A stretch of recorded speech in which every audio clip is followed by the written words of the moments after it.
Now, there are also other measures of development.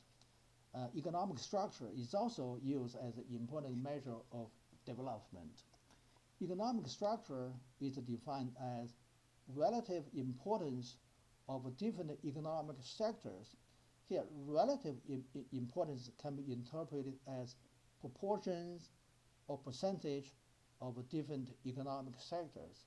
So economic sectors is a convention that will break down the entire national economy into different components in terms of the activity's position in the entire chain of production. First, we have so-called primary sector that include activities that extract material from Earth or closely related to Earth. The examples of primary sectors are agriculture, mining, fishing, forest industry, logging industry, etc. So these are all activities that directly deal with resources that come from Earth. Then we have uh,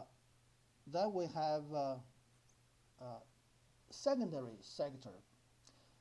Activities within secondary sector tend to be those that process and assemble raw materials or manufactured input into other more usable product and final product. For example, you have a manufacturing industry that assemble parts into a whole vehicle, and people can enjoy whole vehicle as finished product. Yeah. You also could have the industries that are refining industry that change crude oil into the more usable gasoline, and that is also regarded as secondary sector. Okay. So examples of industries that belong to secondary sectors are uh, manufacturing, processing here you process food, process vegetables, process some raw materials, so on. Yeah. Construction industries, shipbuilding industries, energies, and utilities. So these sectors tend to be sometimes was regarded as so-called industry. It's broadly defined industry. Then you have so-called tertiary sector. Sometimes people also call it service sector. So these are activities that provide services to businesses or to consumers. A lot of times they involve intangible products, and industries that belong to service sectors are retail activities, wholesale activities, trade, hotel, personal services such as haircut, manicures, massage, clerical work, office work, transportation, distribution, entertainment, and tourism. So these are really broadly defined service sectors. Obviously, this is a very large sector. Therefore, a lot of economists feel the need to break down this sector into some more manageable sub-component. Therefore, they come up with a concept uh, called quaternary sector. Quaternary sector is a subset of service sector, and we call it advanced service activity. So this segment of a service activity, not your ordinary service activity, not the same as haircut, hotel, or restaurant services. This part of a service activity tend to involve information processing and transmission, and that's why uh, people tend to call this segment of service activity information industry or knowledge economy. And let's look at examples of activities that belong to quaternary sector. You have a design kind of a software design of a new product, research, education, especially higher education, and health, legal, consulting business, especially consulting for those technology, technical issues, financial issues, and the financial industry, real estate industry, media, broadcasting, and communication. These are kind of service activities that really generate information, process information, and disseminate information. So that is really come with this more contemporary kind of economic system. So this is not your ordinary kind of regular services.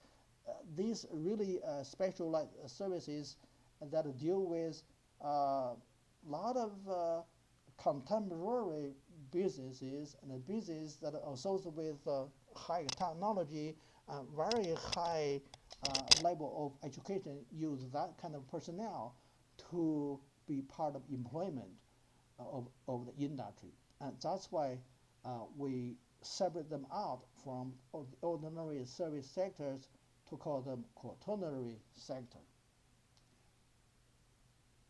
I would think that most of the college students who graduate from colleges and when they move on to work, the most likely they would work for industries that belong to quaternary sector. Now, let's the general rules. So when we talk about economic structure, the general rules is that an economic system will move through the primary sector, secondary sector, and the tertiary sector, and the quaternary sector over time. This is the slide that shows that over time, what is the proportion of employment in the U.S. economy from the early 20th century. You can really see that 40% of employment the early 20th century are in primary sector.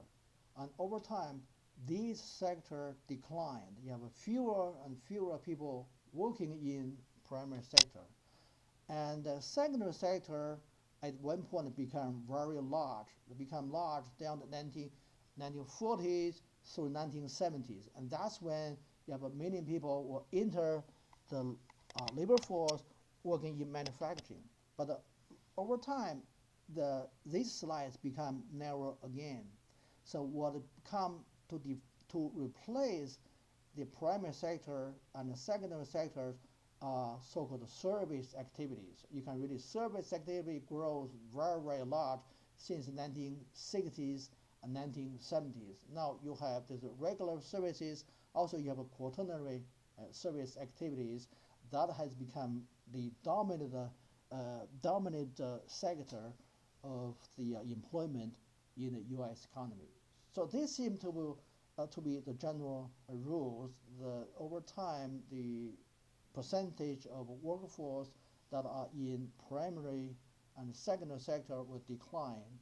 At the same time, the service become important, especially the quaternary sector become very important segment of the economy. Okay. Now these slides show some of the general trends that occur in both developed countries and developing countries. These lines, red lines for developed countries, and the blue lines are developing countries. You can see that the general trend for primary sectors are very similar for both developed and developing countries. The general trend for service sector to tertiary sector is also kind of similar between developed and developing countries. The general trend is going upward. But now we look at the trend for both developed and developing countries in terms of a secondary sector. Now for developed countries, it's going down. At the same time, we can see that for developing countries, especially in recent decades, the general trend is going up. So that corresponds to the last decade. We see the emergence of some developing countries that grow relatively fast, such as India and China and Brazil. So they are rapidly industrializing, especially China have become a largest manufacturing country in the world today. And that helped increase the secondary sector employment of developing countries. Uh, Especially this trend has become a clear contrast with developed countries.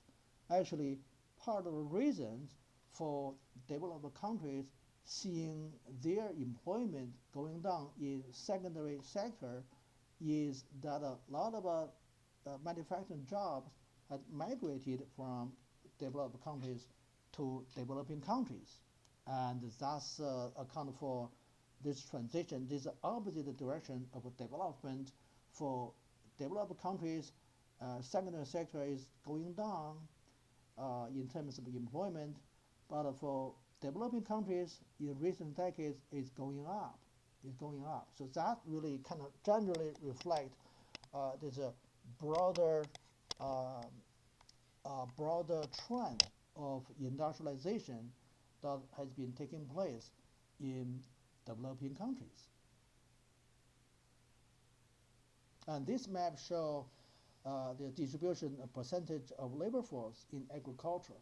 And this is a kind of a typical picture that we would expect to see that in general for developing countries, they have a higher percentage of labor force that are still engaged in agriculture.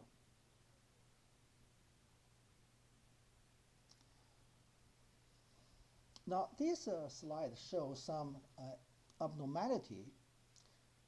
People believe that at early stage of development, for a poor countries, they normally should have small service sector and and a small secondary sector because they have a lot of labor force that uh, engaged in uh, agriculture and primary sector. But there are some developing countries that the picture seems to be not quite normal.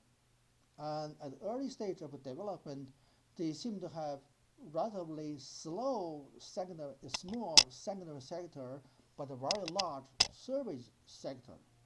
And let's make a comparison between India and China. Okay, so you can between India and China, what we see here is that in terms of service activities, China is less than 50%, only 45%. But for Indian, the whole employment, you have over 50% of people who work in service sector. At the same time, the manufacturing, the industry in India is very weak. Barely over a quarter of the labor force in India are in industry. But in China, a lot bigger. It's 45% of labor force in China that are industry. And that, to a certain extent, explained why in the last few decades we see a more rapid economic development in China than India. With big investment in China taking place in manufacturing, in industry, and that is something that are responsible for very rapid growth of China's economy.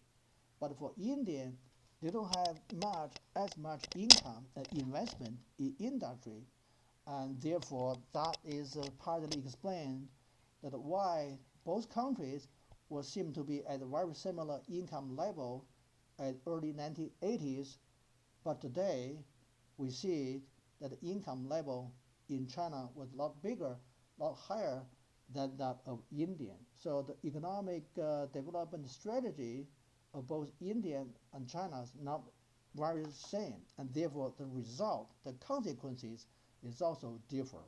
And that's why we can see that in India there's some abnormality and the service sector seems to be too large given his level of development. At the same time, the manufacturing, India is not as big for his level of development. So India really should have increased the development of industries and hold back development of service sectors. So that is a major lessons we can learn from this slide.